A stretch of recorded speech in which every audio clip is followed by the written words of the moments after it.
I've been interested in ancient sites for probably far longer than is good for me, I think. And I started traipsing around a lot of the ancient sites in the late 60s, early 70s. And I've always been rather interested in why they are where they are, what on earth they were for, and who put them there. And this talk is a kind of a sideways look at some of that. So I hope it's going to interest you. I am not singing tonight. Some of you will be relieved to hear that. About the only time I sing these days is in the Halland Tower at Helston. So, yes, I was a green man there again this year. Now, can I see the right arrow? Here we go. Right. One of the things that I read when I started getting interested in all this stuff is John Michel's View Over Atlantis. John was a fascinating bloke. He managed to knit together all kinds of things in interesting ways. He wrote this enormous book. He left the first draft on a bus, interestingly enough. I don't know whatever happened to that. But he is probably the first person to mention song lines that I ever came across, although he called them lines of songs, interestingly. And he was a big fan of the idea that we were in the wreckage of an ancient civilization, basically, and the ancient sites are the wreckage of that. And he wrote that the Australian natives, and I'm going to try not to use the term Aborigine because apparently it's not appreciated by the First Nations people of Australia because they think it lumps far too many people with differing cultural associations together in one lump. So I'm going to try and avoid that. I probably will fail dismally. Anyway, he thinks that the Australian natives, if that's the right term, inherited, here we are, the degenerate forms of a forgotten science and may once have been like Britain's druids. Yeah, druids, there's another issue. I'm one of them. I know a lot about druids. I know a lot about druids that isn't true as well, but that's an entirely different story. And I think that attitude says a lot more about John Michel's views at the time about this thing, about us living in the wreckage of this ancient civilization. Maybe he's projecting rather a lot onto the Australian First Nation people. And above all, John said, the Aborigines, there's the wrong word again, remember the mythological roots, straight lines linking sacred sites and places of ceremony. That's a pretty good definition. There's been a lot of interest in Australian songlines over the last few decades, and quite a lot of people have come up with some very interesting things. Some of the First Nations people have been, they are very deeply invested in the whole idea of it. It's very, very deeply embedded in our culture. And they say that an unsung land is a dead land. If the songs are forgotten, the land itself will die. Quite a big thing to say, but they say that. In Cornwall we have a saying, Dain heb tavas agolasi dear. A man without his language has lost his land. I think there's truth in that too. And I did learn Cornish. It's a fascinating language, and more people should probably do the same. But I think you could go further and say, Dain heb heddweddlo agolasi dear in weth. A man without his legends has also lost his land. I think it's important we remember what makes Cornwall special and what makes our place special. The next person who really brought the whole idea of songlines to the notice of the West, I think, was Bruce Chatwin in his book The Songlines. Bruce was another very interesting man and wrote some fascinating stuff, very diverse things. But his book on songlines is amazing. There's one bit in it where he is travelling in a four-wheel drive with a First Nations person telling him the songline as they drove. The trouble is they were driving very fast and the poor bloke was barely keeping up with the speed at which they were going, so he was gabbling faster and faster to try and tell the story. And Bruce wrote, the melodic contour of the song describes the land over which the song passes. Certain phrases, certain combinations of musical tones are thought to describe the actions of the ancestors' feet. It's all about how the ancestors walked the land for them.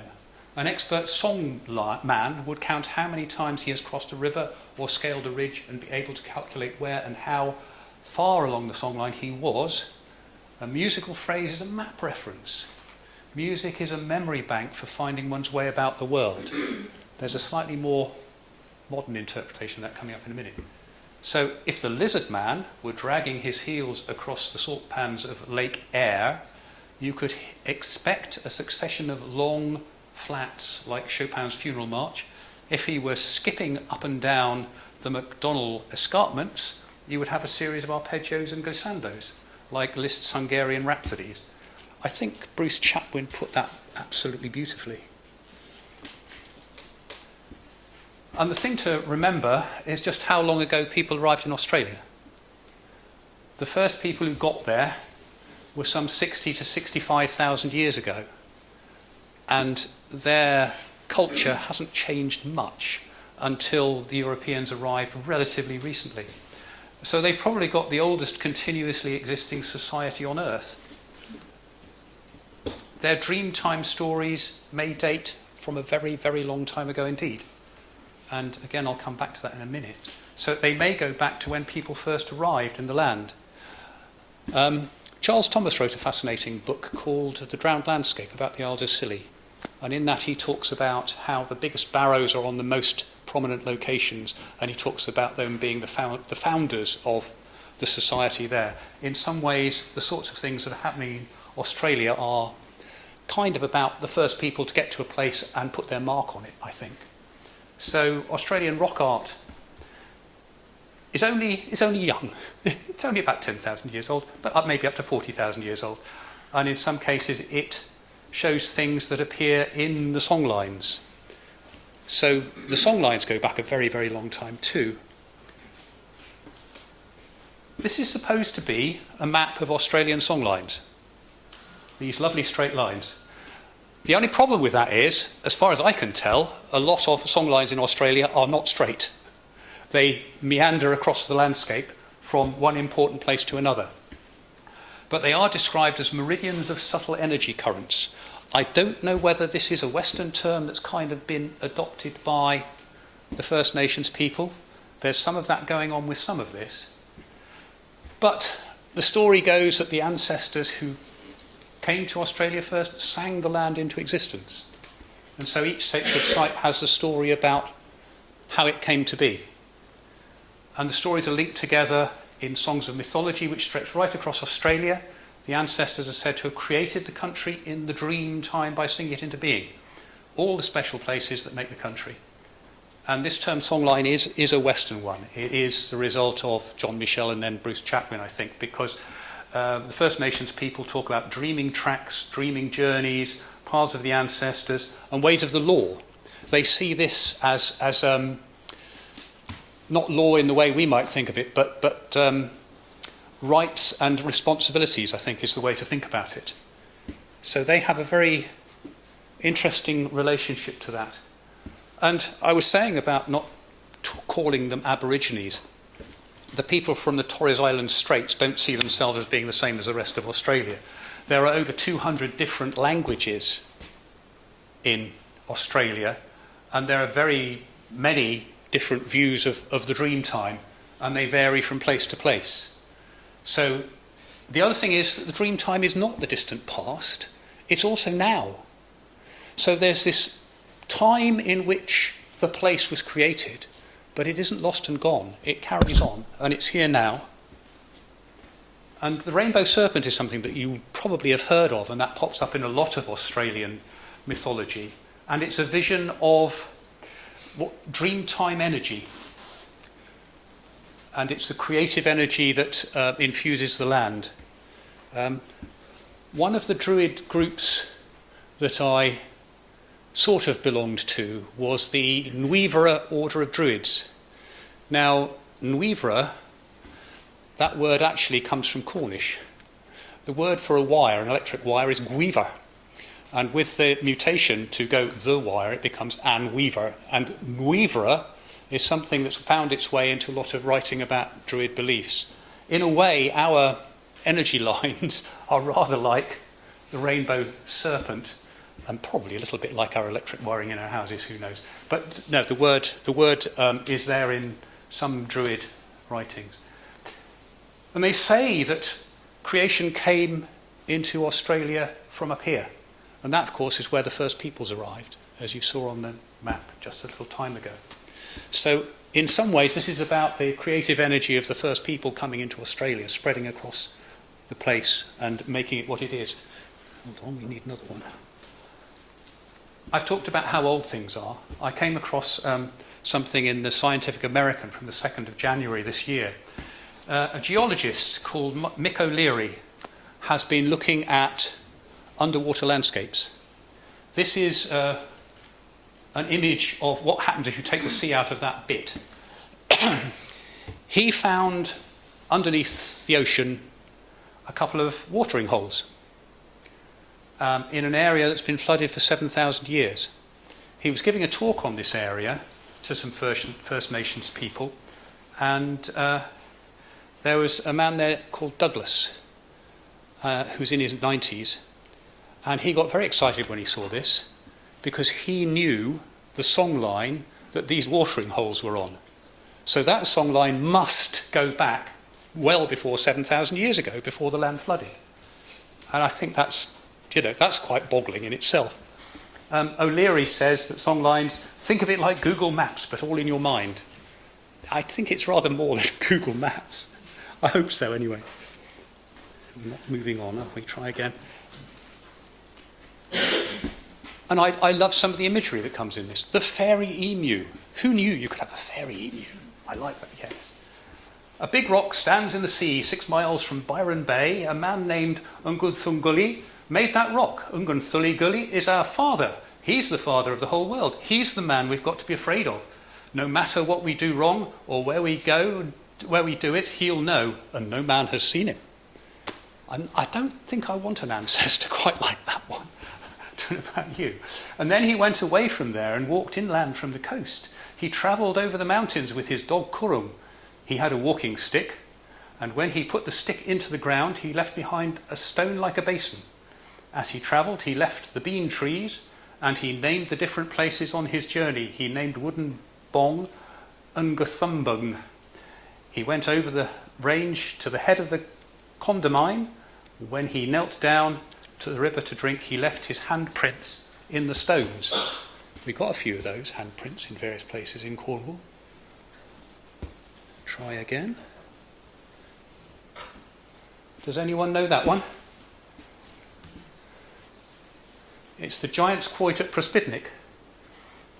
It may be a natural outcrop, but it's got some interesting fingerprints in it in places, and that's one that's said to have been put there by the giant, and you can see his handprints. So that's an interesting parallel in some ways to what's going on in Australia. The other thing about songlines is they aren't just maps on the land. They can be maps on the sea. They can be maps in the sky. This is a songline related to the stars. How does that fit with your stuff, Caroline? Yeah. And people have suggested that modern roads actually follow some of this stuff. I'm not entirely convinced that it's a particularly great match, but this has been suggested. Now in Cornwall, particularly down this neck of the woods, we have got a lot of very ancient roads. We may have ancient hedges, yes we do, but the lanes between them are going to be prehistoric too, a lot of them. So I think, we live in a very ancient landscape of our own here. To go back to this question of how old this stuff is, this is a guy called Kevin Rogers at the Lion's Head at Burunju. Burunju? The Lion's Head. We all think, lions, what have they got to do with Australia? The thing is, there was a marsupial lion in Australia. It went extinct about 30 to 40,000 years ago. So this name for that place has got to be at least that old. And the other thing is, they talked to people in this area about how they saw some of the features in the landscape. So Rosalind told Karen Hughes, "See those rocks over there," she said, drawing my attention to 3 large rounded sandstone tors that guard the entrance to Burunju. "They are my mother and my 2 aunties. Their names are Ngangiji, Dulban and Mungrangia Chua, and they are all catfish." Next time you go past Carngalva, maybe you should wonder if they're your aunties and whether they're catfish or whether they might be, I don't know, something more local. Pilchards, possibly not pilchards, bigger than that, more interesting. And there's a story about the Dreamtime sisters, which pops up a lot. But the thing is, there's nowhere in Australia that doesn't have its stories in a way. I think the bigger cities have overlain a lot of it and destroyed it. But they say there is no place without a history. There is no place that has not been imaginatively grasped through song, dance and design. No place where traditional owners cannot see the imprint of sacred creation. That comes from a nationally commissioned work, Nourishing Terrains, by a woman called Deborah Bird Rose. And it is all about how people see the landscape in which they live. People talk, this is the thing that really gets to me in a way. People talk about country as if it's a person. We've lost that. We don't see that. They speak to country, they sing to country, they visit country, they worry about country, they feel sorry for country, they long for country. People say that country knows, hears, smells, takes notice, takes care, is angry or happy. Country and is a living entity within a yesterday, a today and tomorrow, with a consciousness and a will towards life. You could say that's a bit like the theory of Gaia, that the earth is a self-regulating organism in effect, but it goes that bit further. There was actually a pagan called Timothy Zell, who at the time the Gaia theory first came out, gave it an extra spin and said actually it was a goddess who was self-regulating as the earth. And country is multidimensional. I've already mentioned that there are sea, land and sky lines, and people talk about sky country as well as land country. Sky country and sea country. And they exist not only now but in the past and in the future, in a way that I find it very hard to grasp, I have to say. The Seven Sisters is all about the Pleiades. The Seven Sisters are those stars. And the song line varies, the songs along the line vary depending on where you are. In the Western Desert, when you see the Pleiades coming up, it signifies the arrival of dingo pups. In the Central Desert, the song line goes from home 2,000 kilometres to the west coast of Australia. This is the song line wiggling across there. And the Yolngu people say that when the Pleiades rise, the sisters bring with them berries and fish.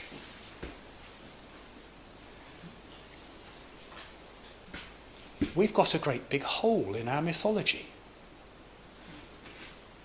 The Nebra sky disk was found in Germany. It goes back to about 1600 BCE.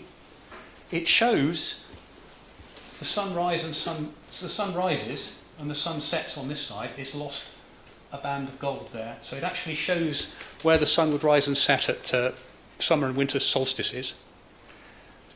But it's got the Pleiades here, which is that group of stars. Now, you will find legends about the Pleiades in North America, in Asia, in Australia, in Eastern Europe, where they talk about them as being wool, a sieve, some wolves, and even 6 dwarves going to rescue a maiden. The ancient Greeks had a whole lot of stuff about the Pleiades, a legend about them being goddesses, or at least nymphs of some sort. We have nothing in Western Europe. What happened? They were obviously important in the Bronze Age. And surely we should have known about that, because the gold on the Nebra sky disk comes from the Carnan Valley in Cornwall. And the tin that made the bronze comes from Cornwall too. Why have we got this hole? Why do we not have legends about the Nine Maidens here? I'd love to know. We've got the Nine Maiden stone circles, but that I think comes from Cornish.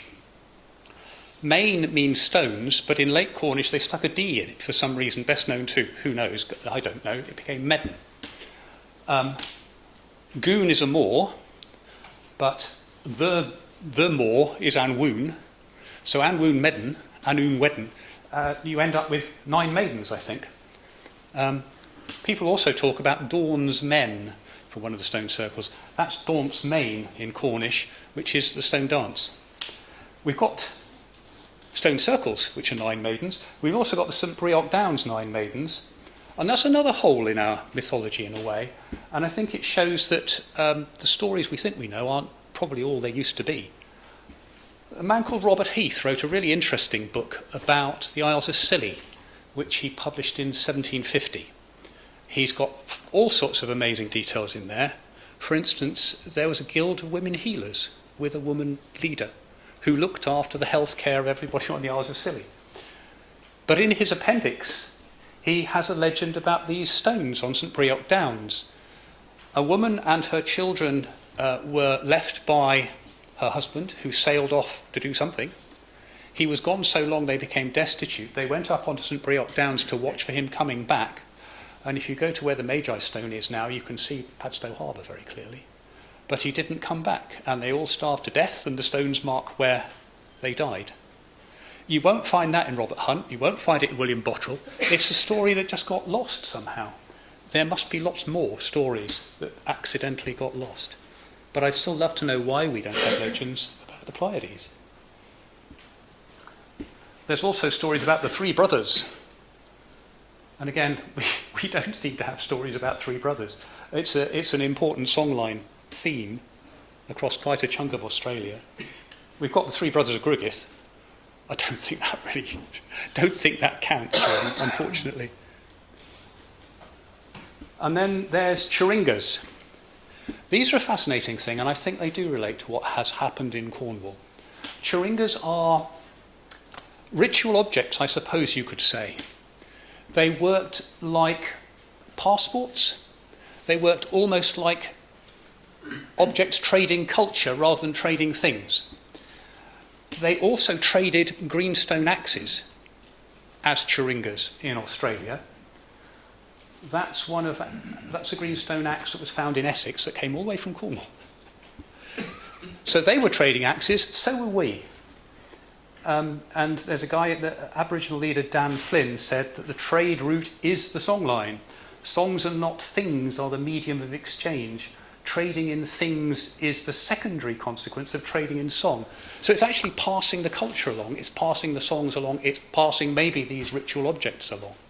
Rather than necessarily thinking about them trading axes, we should think about them passing on the culture that comes with them. Have we got a Cornish Dreamtime? So many things in the Cornish myths and legends are in an unspecified time, sometime in the past. But it's very difficult to work out when, I think, in most cases. We've only been making a mark here for about 8,500 years rather than 65,000. And the sources we've got for our myths and legends are people like William Borlase, who wrote a great deal about Druids and links to the 12 tribes of Israel and things like that, because that's what people talked about at the time. I don't think much of it actually stands up terribly well to scrutiny. Robert Hunt collected an enormous number of folk stories, and fascinating they are too. He actually went out in the late 1820s and 1830s collecting the stories, and then he seems to have forgotten about them for about 30 odd years, because it wasn't until about 1862 that he asked the postman Zenner to see if he could collect more stories and just confirm that the stories were still known, only to find that they weren't, they'd been forgotten. But he'd also commented in 1835 that some of the stories he collected in 1829 were no longer known. So I think if it wasn't for Robert Hunt going and collecting all this stuff, we would have so far fewer stories than we do. William Bottrell, people have liked to suggest, is a more authentic voice than Robert Hunt's, and certainly the way he tells the stories is much more like a dialect teller of stories might tell them. But he and Robert Hunt were in cahoots and swapped stories. And so there's a close link there. So you can't actually say, well, William Bottrell was actually telling the true stuff and Robert Hunt wasn't, or indeed the other way round, because they were working together on a lot of it. We used to have droll tellers. They were people who went from place to place making a living telling stories. One of the last recorded ones was a bloke called Uncle Anthony James, who was blind, and he would go from place to place telling stories effectively in exchange for board and lodging. there's a man called Henry Quick who came from the north side of Penwith, who wrote a lot of interesting poetry, shall we say. He made a living selling journals that he bought in Penzance, and he sold them around Penwith. But yes, his poetry has been likened to McGonagall from Scotland. Might give you some idea of the quality of the verse. But he said, the Cornish drolls are dead each one, the piskies from their haunts are gone, there's scarce a witch to be found in the land, the world has grown so learned and grand. I don't think that's right at all. Come on. No. The Cornish trolls are alive and well, the piskies in their haunts still dwell, and there's many a witch to be found if you know where to look, and that's in real life, not stuck in a book. But anyway, the droll tellers, I think, told their stories often in a kind of doggerel verse. Come back to Quick again. And I'll be mentioning this a bit later on, but there's one that Robert Hunt recorded in verse, which is the Changeling of Braveen. And it begins, I'll tell you a tale, and you've patience to hear, and about the Spriggans that swarm round Bartiddy Way, and with Janey Tregear that lived in Braveen, in one of the houses by Chapel Cambrai. You can imagine that being quite a chant. If you have a look online, you will find recordings of First Nation Australian people chanting songlines. You can hear the rhythm. I think if we had more stuff recorded in the doggerel that I think the droll tellers would have used, we might have an even better parallel to some of the songlines in Australia. What have we got that looks like a songline here? Well, we've got the Michael line, or the Michael and Mary line. We've got Talk Truth. Anybody know who Talk Truth is? It's all right, we'll get there in a minute. Geraint, Jan Tregeagle, or Tregeagle as he should be. Did you know his name means John of the Dung Farm? We've got a possible goddess, we've got giants and saints, assorted mythic journeys. And to go back to this business about country, there's a Cornish saying, Nins ers goon heb lagas, nake heb scovarn. There is no moor, no down, without an eye. There is no hedge without an ear. Doesn't that sound like country? Doesn't this sound like a personified country keeping an eye on what you're up to? Maybe. I'd like to think so. I have to say, I go to some of these ancient places and I do feel like somebody's keeping an eye on what I'm up to. I don't know how many of the rest of you feel like that. We do. Yeah. Right, the Michael line. This is back to John Michel again in a way. He came up with a theory that there was a straight line linking St Michael's Mount, the Hurlestone Circle, Glastonbury Tor, Avebury, Bury St Edmunds. And he said it was a dragon line. And if you look at it on a map, you'll find it's quite wide. So it's quite an imaginary concept, really. After that, Hamish Miller and Paul Broadhurst went to see if they could dowse for this. And they discovered not the straight line, but two lines that weaved across it, which they called Michael and Mary. And they may be a kind of songline for Britain. And this is where they cross on St Michael's Mount. Michael is red, Mary is green, and then there's Apollo and Athena lines crossing there as well. And there is a map that shows that these lines come from Britain. The Michael line, anyway, comes from Britain. Guess what? Goes through Australia, coming in from the northwest, where the rainbow serpent's supposed to arrive. Have we got one end of the rainbow serpent here? Possibly, possibly. Is that a stretch too far? Don't know. So here we are. This is Michael line, the red one. That's the Mary line, the green one. The orange one is Athena. And the blue one, which doesn't show up at all well, is Apollo down there. And the Apollo line actually goes across a holy well down on the corner of St Michael's Mount, which is supposed to be St Cabot's Well. One thing that bugs me about this, the missing St Michael, why does the St Michael line not go across anything of ancient? It doesn't go across ancient monuments. It misses the whole lot pretty much, apart from St Michael's Mount in Penwith. Have we lost a few sites, maybe?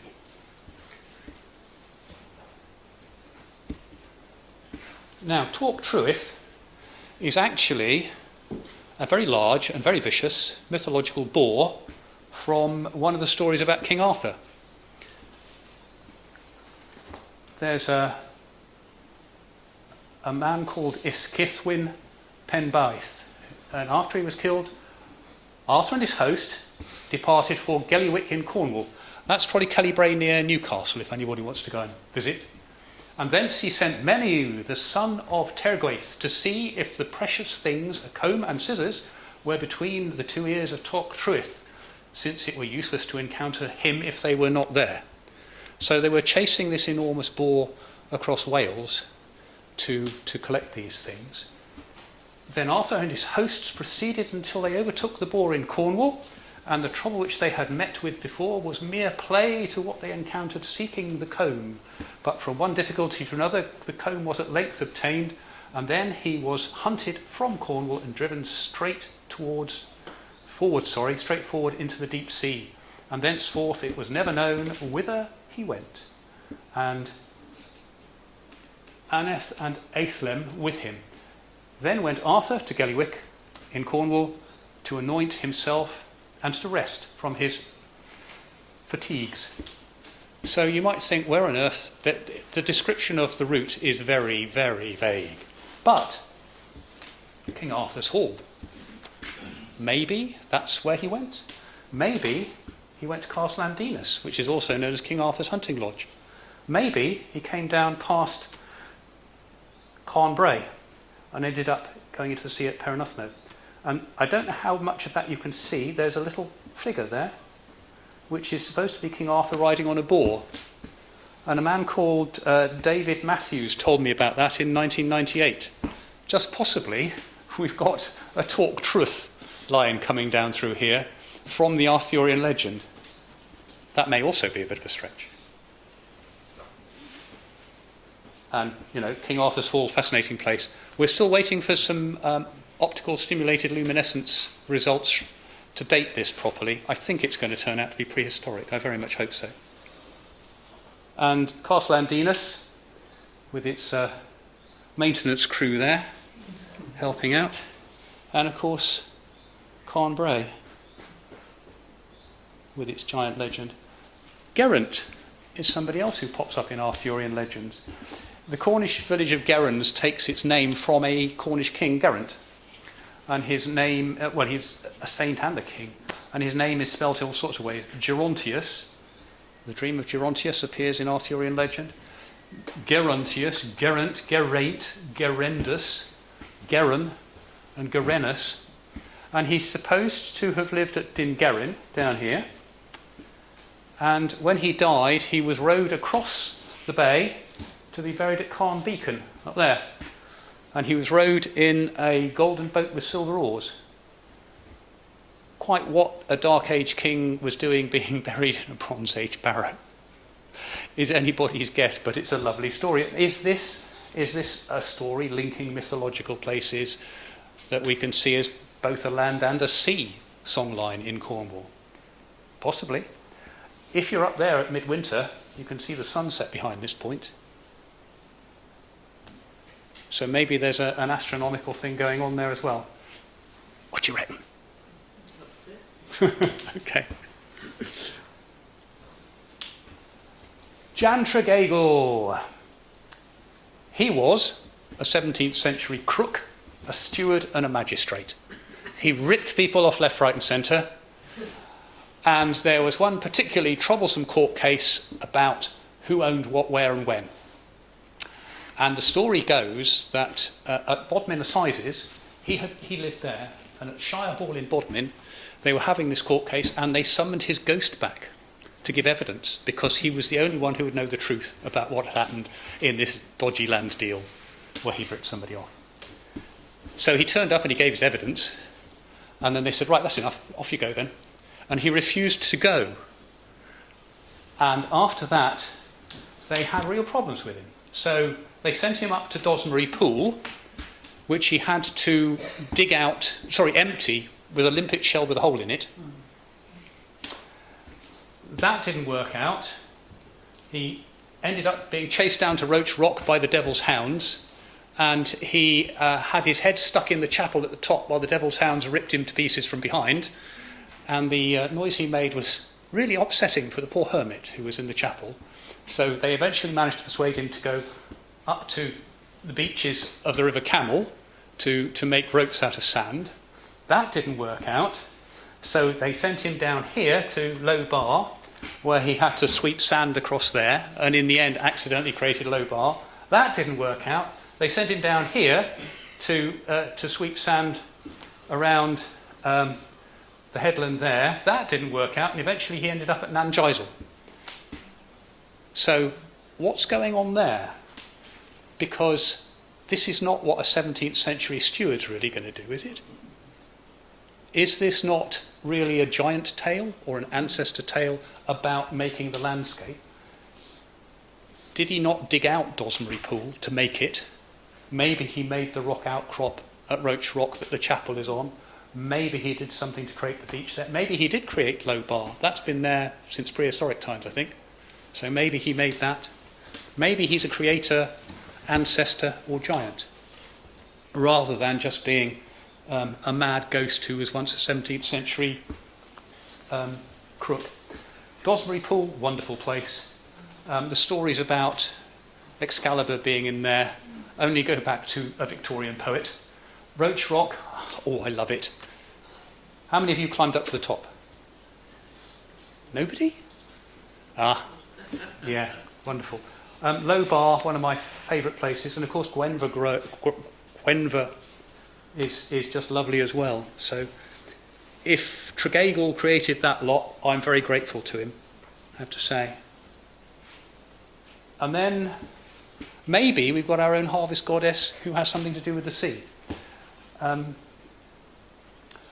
The one on the right is Figgy Dowdy's well at Carnmarth, which is also known as Marjorie Dawes Well.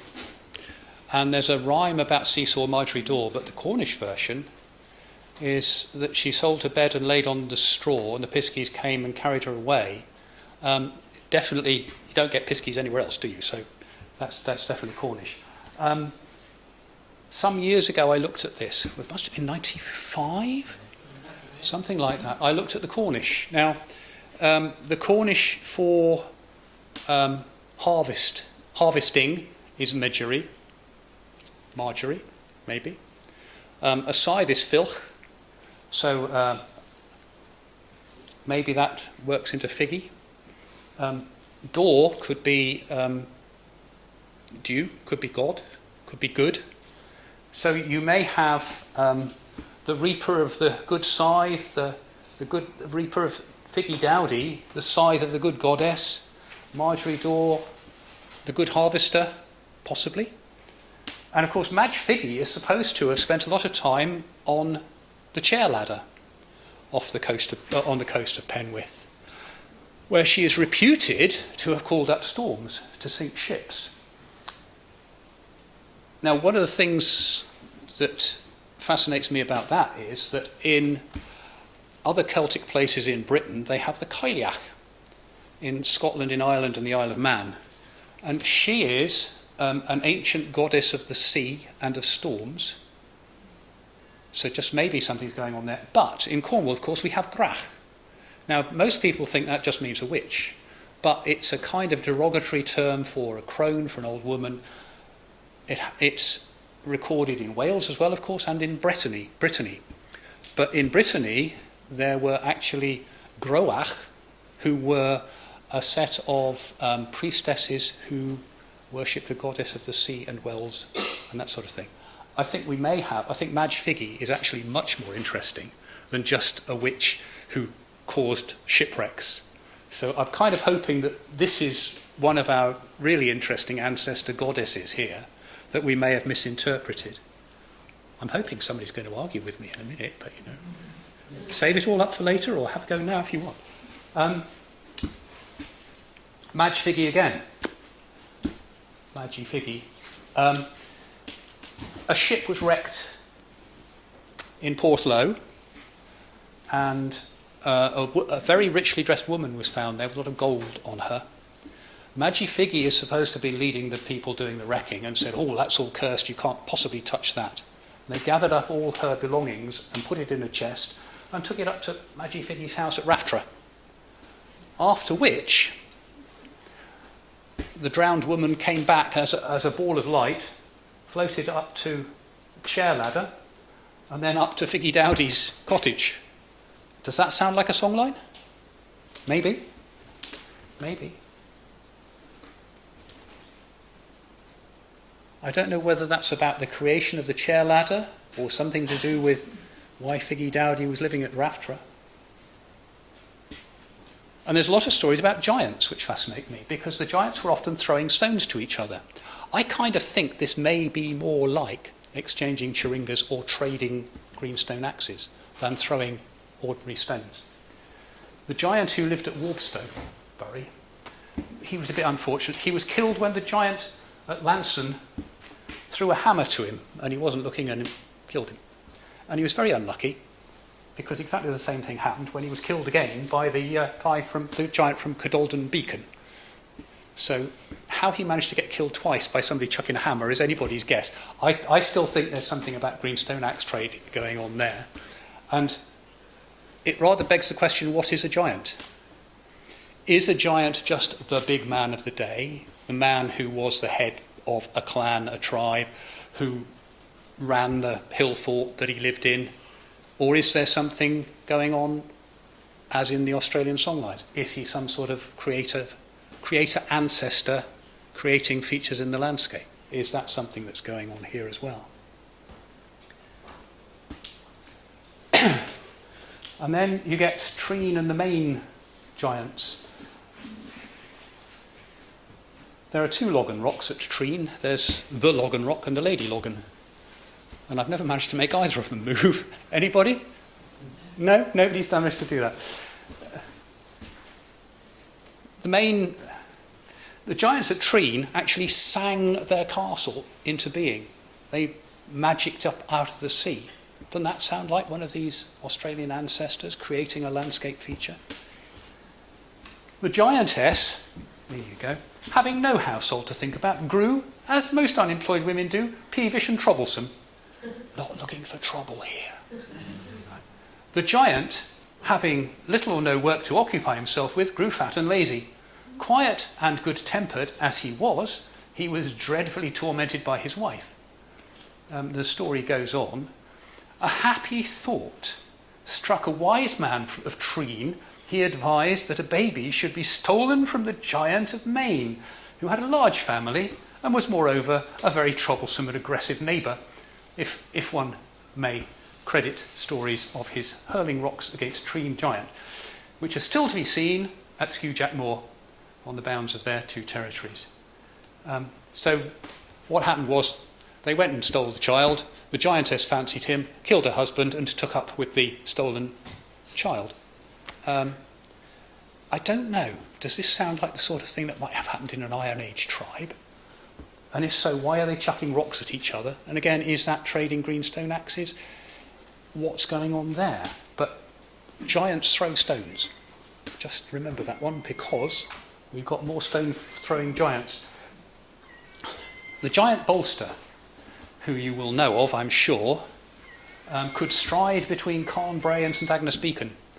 But also, stones were thrown from one to the other. And again, I wonder if this is an equivalent of chiringas and trading between territories, tribes, whatever. If you extend that line downwards, it goes down to a standing stone at Prospidnick. The giant here, the story goes, made the life of St Agnes, the local saint, miserable because he kept pursuing her. And in the end, she found a way to get rid of him. She asked him to fill a hole in the cliff with his blood, but what he didn't realise was that the hole went right through the cliff and into the sea, so he could never fill it, and effectively he bled to death. I reckon she's another peevish giantess. I don't think she was a saint at all, not behaving like that. So perhaps St Agnes wasn't all that saintly after all. And then there's Ralph's cupboard. which is not far from, it's along the coast from Portreath, really, I suppose. And it was an enormous sea cave, the roof of which fell in. But it was supposed to be the haunt of, not Ralph, although it's called Ralph's Cupboard, but the giant Wrath, who wrecked ships, stole the cargoes, net the crew. Nice chap. I think this is another bit of propaganda renaming Grach. I think Wrath is really Grach. I think she's our own sea goddess again, being maligned to make a good story. So again, maybe this is an ancestor creator being making that feature in our landscape. And Trencrom and St Michael's Mount, you probably all know about the stories of Cormoran and Cormelian down at St Michael's Mount, chucking a hammer to and from the giant at Trencrom. Cormoran and Cormelian, by the way, the names mean the blackberry giant and the clover giant, which I think is rather nice. But again, is this something to do with trading greenstone axes across the landscape? Possibly. Tricroban is what this is called, and they talk about there being a giant Tricroban, but actually what the name means is something like hunched belly. And I wonder really if we've got a pregnant belly of our landscape goddess popping up there again. Maybe. I get a smile from Cheryl for that. Good. So, what is going on? Is this a trade in greenstone axes happening across here? Or is it a trade between competing territories? Is it one of these cultural linkages using an exchange of something, like a greenstone axe, as some way of maintaining the peace, as happened with Chiringas? And here, I think, are some more saints pretending to be giants, or giants pretending to be saints, whichever way round you look at it. The story goes that St Kevin, down there, had a really lovely silver chalice and a pattern, a bowl. And St Just, who was visiting, nicked them and went off home to be chased, unsurprisingly, by St Kevin, who wanted it back. And he picked up some stones from Crowser Common, where there are still 2 standing stones, and lobbed them at the fleeing St Just. And there used to be some standing stones along the side of the turnpike road from Helston to Penzance. They've all gone, I'm afraid. But again, what's going on here? I mean, it's not saintly behaviour, is it? It might be giant behaviour. These could be more giants with a saint's story bolted on the top. So I think this is an older story than just saints. I'd love to know what happened to the other standing stones, but I'm afraid they've gone. And then, here we go, St Just. He was a troublesome sod, he really was. He had a fight with the giant of St Senan. So St Just and St Senan were lobbing rocks at each other. The story goes that they threw such big rocks that one would have killed the other giant if they'd actually hit them, but they crashed into each other and fell to the ground.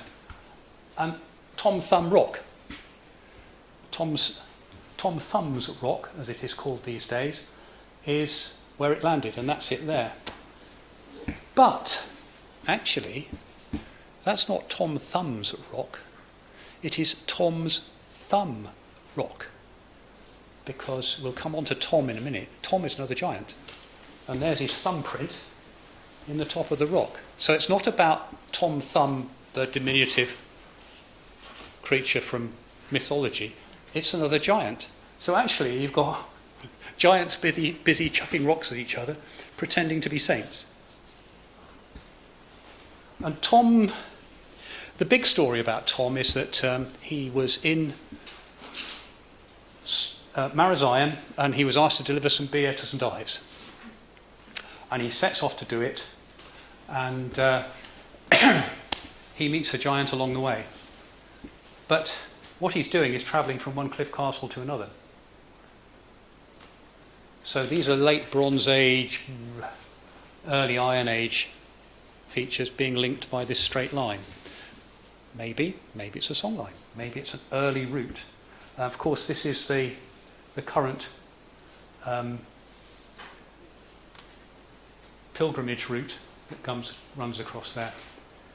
Bottrell wrote, "The brewer told Tom that he wanted to send a load of beer over to St Ives and would be very glad if Tom would drive over the wain load of beer. Down by Crowus, a dozen men or more were alongside the road trying, without being able, to load a dray with a tree which they had wanted to take away to build a church. Stan Clear says Tom, as he came along and, putting a hand on each side of the tree, lifted it onto the dray without so much as saying ho to the oxen. A little further on, the old road from Market Jew St Ives, wherever that road was, Tom found that the giant who lived thereabouts had built the walls of his castle court right across what used to be the high road." So when did we start building hedges in Cornwall? Got to be the Bronze Age, possibly late Neolithic. Does this story actually tell us about something that was happening when the land was being enclosed somewhere along this route? I think it probably does. I think that's probably one of our very old storylines. And then Jack meets the Tinkered. So Tom starts enclosing land, starts acting like a giant. He's obviously a giant if he can pick a tree up just like that. Bottrell says, "One morning Tom was out hedging as usual, strengthening his fences near the gate on the Market Jew Road, when he heard the noise of someone hammering away at the gate. By the time he called out, 'Who's there? You can't come in if you're ever so good looking,' the bolts and bars were knocked off the gate, and in marched a travelling Tinkered, as the worker of tin was then called, hammer in hand and a leathern bag of other tools on his back." And Bottrell also talks about where Jack came from. "He was bred in a country more than a month's journey to the east, and many days' travel from the river which divided Cornwall from the rest of the land. He never knew his father," and it goes on to talk about how he came from a company of men, some called them giants, who streamed for tin in those cold regions where the hills were covered with snow a great part of the year. He didn't know that he had any name before he was taken to the city by the merchants and taught the trade of a tin dresser and a worker in various kinds of metals." Is this the arrival of bronze working in Cornwall? Is this one of the people who turned up and showed us how to do it? I think it might be. Of course, we don't know that Bottrell is telling us the truth here, but I'd like to think that he is, and I'd like to think that's a really ancient story as well. And back to John Michel. John Michel was very keen on the whole idea of ley lines, as they're called these days. Alfred Watkins was what is described as a brewer's outrider, based in Hereford.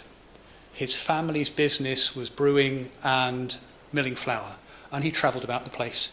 Sounds like a good job, doesn't it? More or less an endless pub crawl, with hopefully some good bread on the way. But he saw something. We'll come back to that in a minute. But the whole idea of ancient sites being on straight lines has been the subject of enormous debate. I spent far too much time drawing straight lines on maps linking up ancient sites in my youth. I don't think it got me very far, except I went to visit an awful lot of really interesting ancient sites as a result.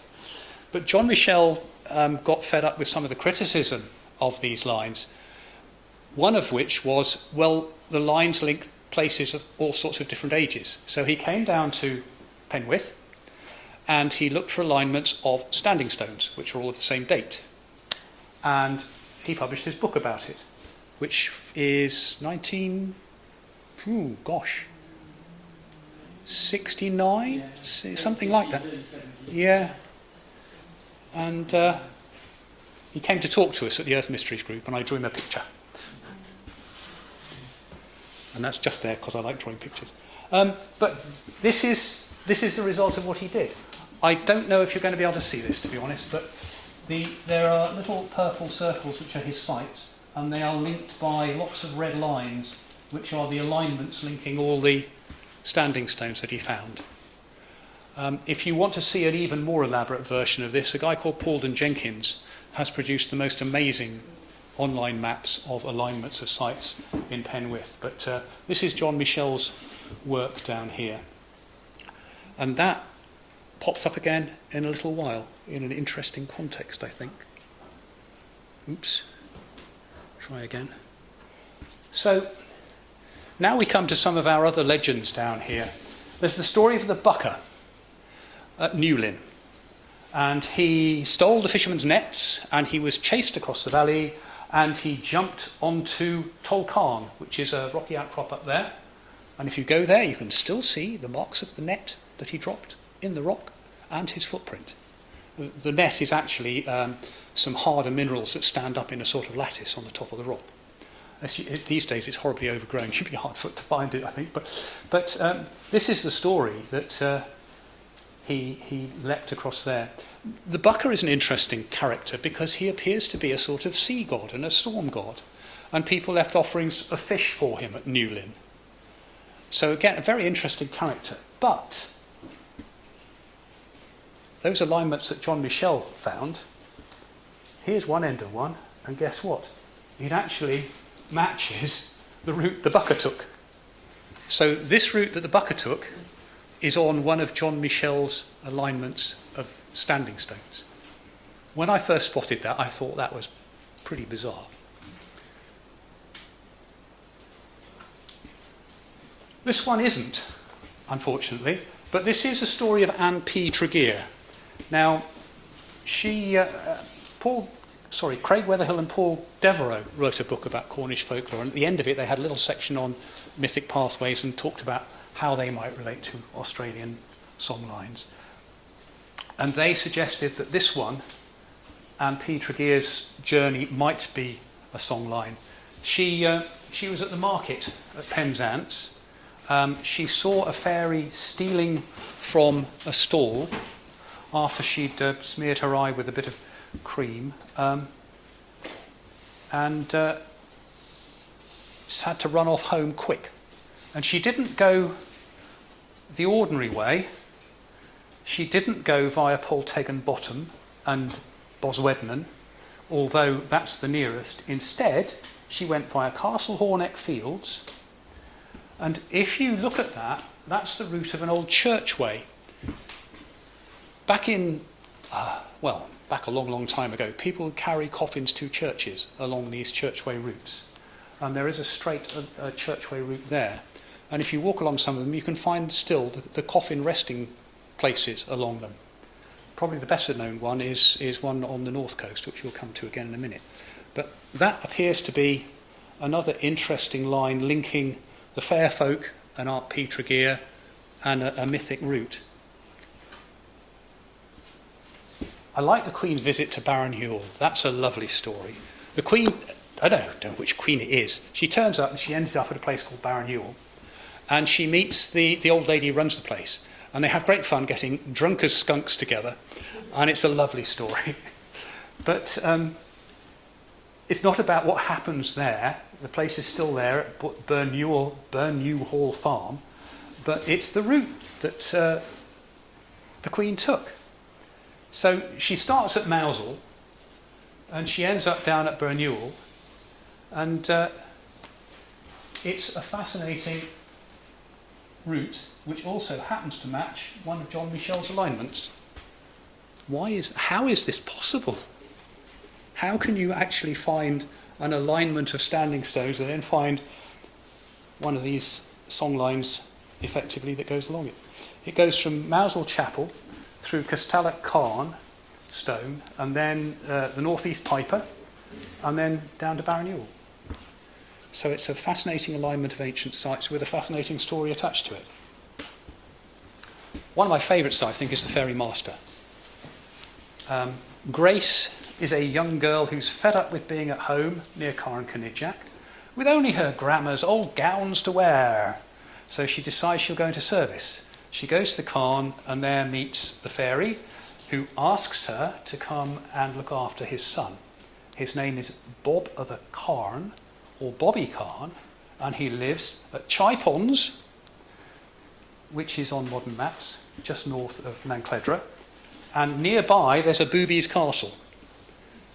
Maybe somebody made the story up to match the place names, or maybe the place names actually occur in a very ancient story.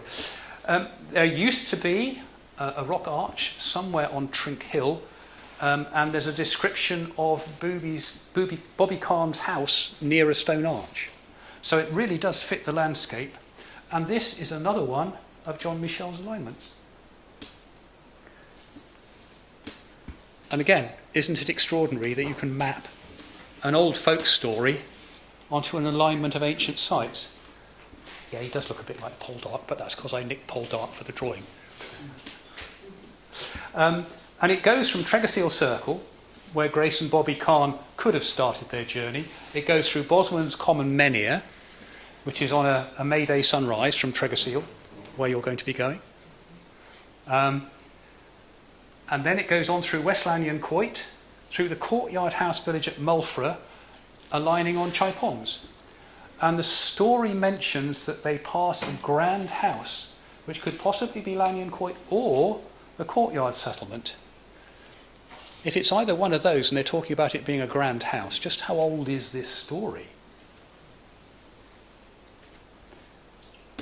So, and then it goes past a place where four roads meet, which you can see still, and the alignment goes, and it ends up going past Woundsmith, and, well, what can you say? This appears to be a story that may be describing an Iron Age landscape, a Bronze Age landscape. I'd love it to be true. I think it probably is. But I'm allowed to say things like that because I'm giving the talk. And then there's the story of One-Eyed Joan. This is another one who accidentally saw a fairy stealing. But anyway, she was heading back home to Trove and got pissed. Well, she was very drunk, let's be honest. And she was going home and she got a bit lost. She saw a horse, and she thought she recognised the horse, and she jumped on it, and it shot off towards her home. Unfortunately, it's not an earthly steed, and it grows and gets more and more horrendous. And she gets to the end of Trevella Lane, and that's the junction just past Sheffield, and the horse, by now as high as a house, bolts flying through the air onto Clodgy Moor, where she gets thrown off, just before the devil arrives to claim his horse back. Now, that just so happens to be a shamanic flight, doesn't it? And it's another one of John Michel's alignments, because she must have come from there to about there. Doesn't mention Sheffield in the story. Sheffield was built in the 19th century for a bunch of quarry workers who just happened to come from there. So it's got to predate that. It's certainly before 19th century. It could be a good bit older. And then there's Tom Trenawarth's sow. He bought a sow at the market from Betty Trenawarth, his cousin. But there's another version of the story which says it's Maggie Figgy again. Anyway,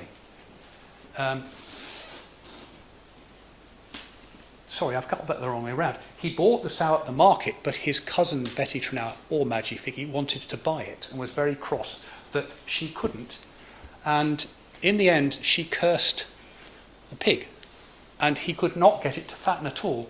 It kept escaping, it got thinner and thinner no matter how much he tried to look after it, and so he decided he would take it back to market. And so he set off again towards Penzance. He went along the main road into town, and all went fine until he got to Baddew Bottoms. Then the sow took off across country to Leia. Once she got to the main road, to the road there, she set off towards Penzance again, finally going under the bridge at Tregonebris. And if you try and work out that route, the route that the pig must have taken comes from about there. It goes down through Boscawen Circle and ends up there. And it's on one of John Michel's alignments again. You could argue that the route is poorly described, but I think it actually matches the place names pretty darn well. And one of the things that fascinates me about that is it doesn't mention the stone circle. It's a bit like the story of the fairy master. It must have started the stone circle. It doesn't get mentioned. So is there some kind of taboo about mentioning some of these sacred sites in your folk stories? Possibly. The Tom Trenawarth storyline goes through Boscawen. So what happened? Is there some to do about it? Because the stories we've got about ancient sites are few and far between. We've got a few women turned to stone for dancing, although actually William Borlase, when he was writing about stone circles, says they were places where people went to dance rather than people being turned to stone for dancing. So something happened there with that story. Anyway, this is a fascinating place because of the carvings on the centre stone at Boscawen. Ian Cook spotted those years ago now and said that they were stone axes. And there's a Cornish greenstone axe for comparison.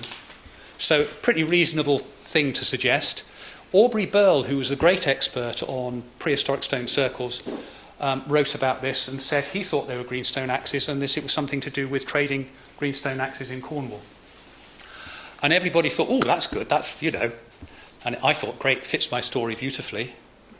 But then a guy called Tom Goskar came along and changed things somewhat. He is an archaeologist with a particular skill in scanning ancient stones to see what markings there are there.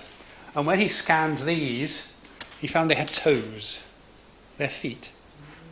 And he also found two neat little round blobs up there, which appear to be breasts. And there was a stone in Brittany which had feet and breasts on it, now sadly destroyed. So the theory is that this is actually a carving with feet and breasts. Got to be the earliest representation of a goddess we've got in Cornwall, surely. Don't you think? But why can't they be both feet and axes? Why isn't this also, a lot of things in the distant past did more than one thing. Stone circles weren't just about one thing, they were used in all sorts of ways, I think.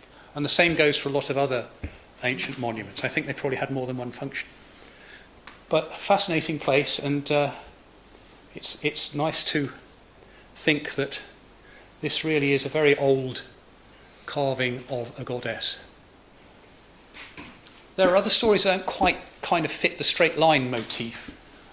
There's the squire who goes hunting along Lamorna way and ends up at Bole Fugu where he meets witches. There's also Nancy Trenawarth, another Trenawarth. She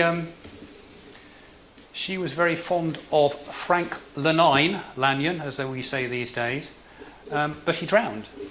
And eventually his ghost returns and Nancy meets up with him and jumps on the horse with his ghost. Never a good idea, I think. You just be careful with whose horse you get on.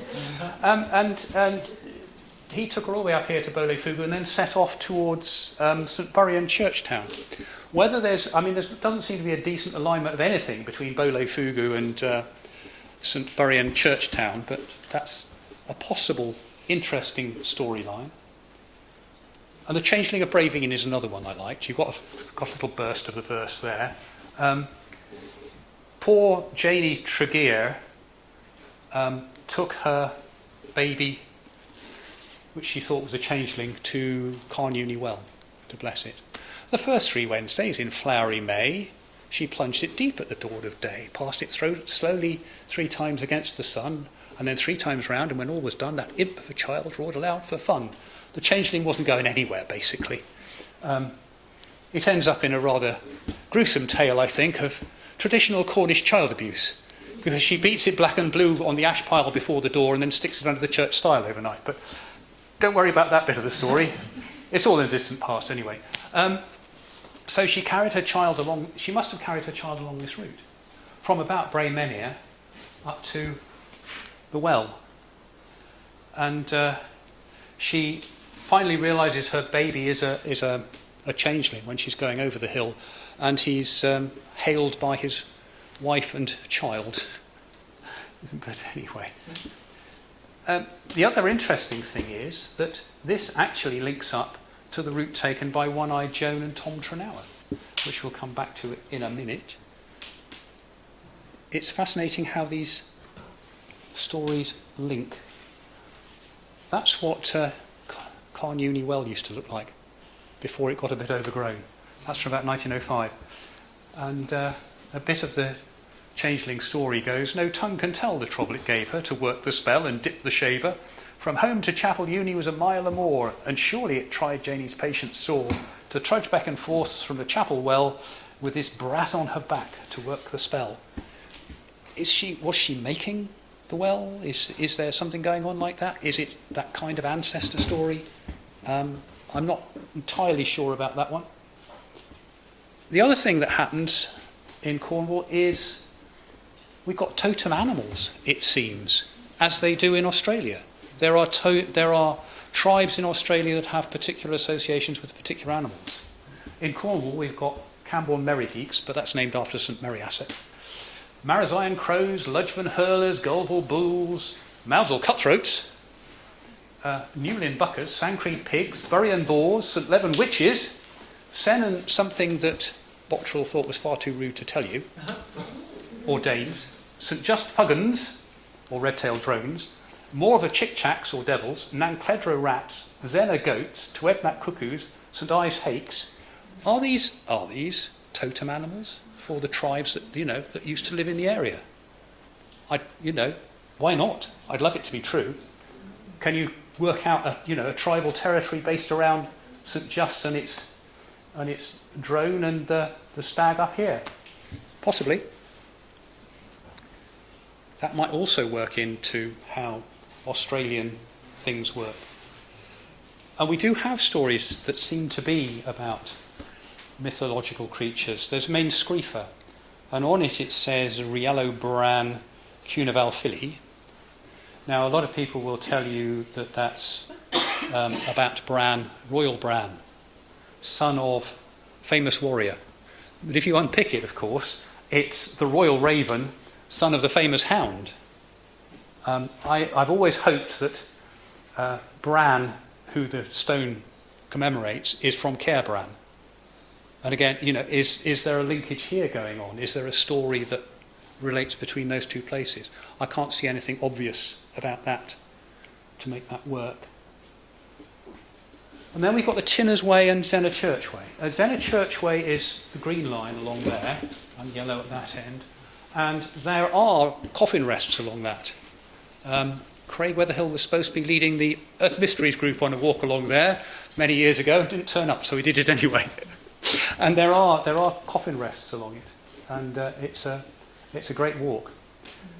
But the top end of it, where it's yellow, is actually the route taken by the Witch of Trevor, and she ran to St Ives in the form of a hare to fetch some food for her husband. So is that a hare songline, that bit? Is the whole thing a hare songline? I don't know, but that bit certainly is the route taken by the Witch of Trevor as a hare. This one red line here, which I hope you can see, you may not, is the Tinners Way. And it's something that Craig Weatherhill was always very passionate about, as it being a very ancient trackway. Ian Cook wrote a rather good guide to it some years ago, which is around online. That doesn't just stop in Cornwall.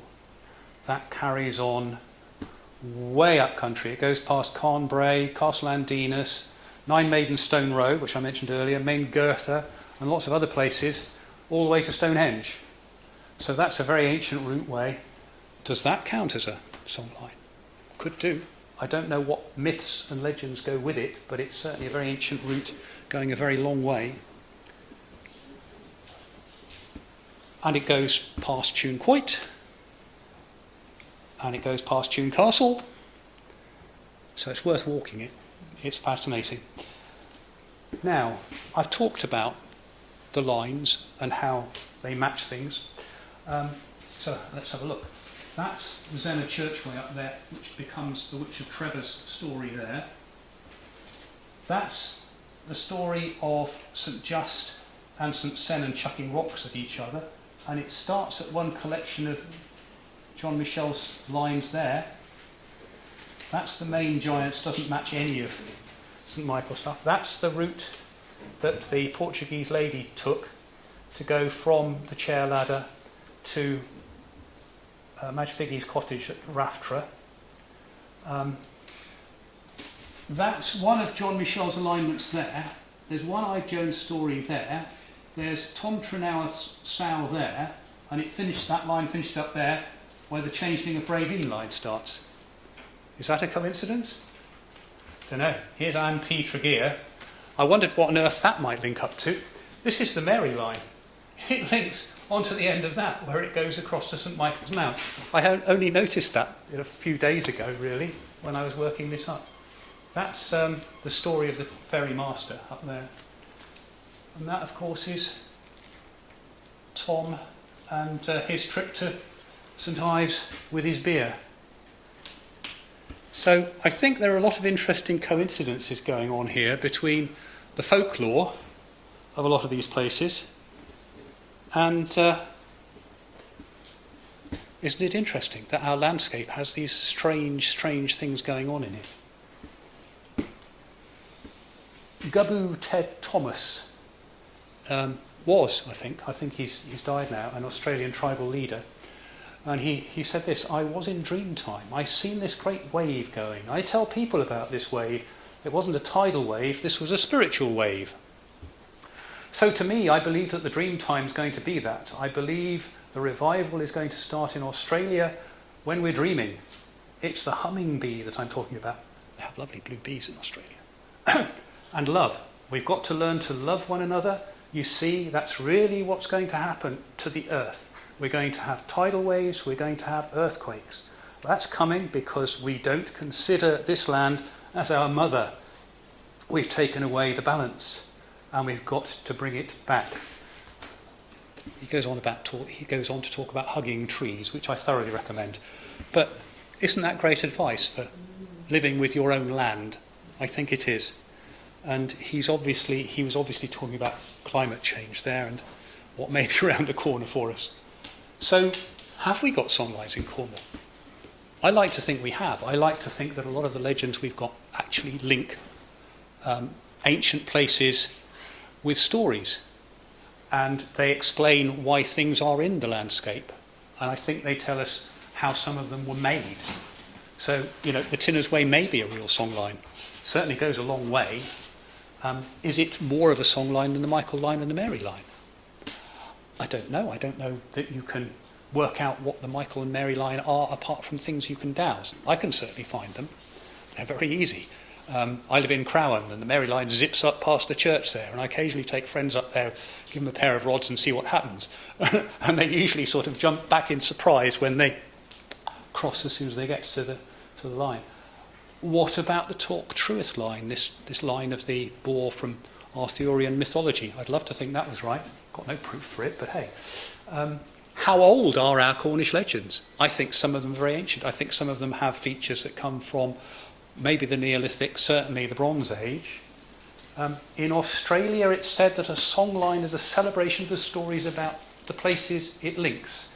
It can never be extinguished, although the country through which it passes may be dying because it is not being sung.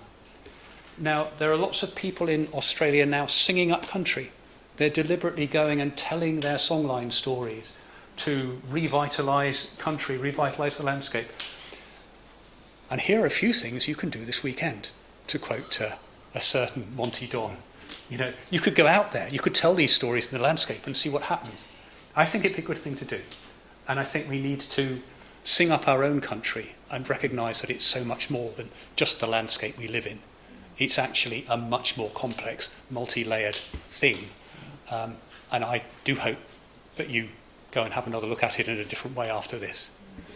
And that, I'm afraid, is it.